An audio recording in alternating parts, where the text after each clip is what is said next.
एक दिन बादशाह ने ये ऐलान करवाया कि कल जब मेरे महल का मरकजी दरवाजा खोला जाएगा, तब मेरी रियाया का कोई भी शख्स मेरे महल की जिस चीज पर हाथ रखेगा वो उसकी हो जाएगी। इस ऐलान को सुनकर सब लोग आपस में बातें करने लगे कि मैं तो सबसे कीमती चीज को हाथ लगाऊंगा।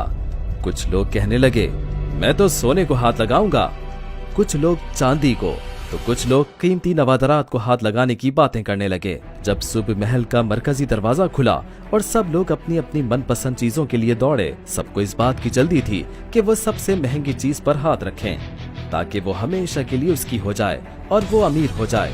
बादशाह अपनी जगह बैठा सबको देख रहा था और अपने आसपास होने वाली भागदौड़ को देखकर मुस्कुरा रहा था।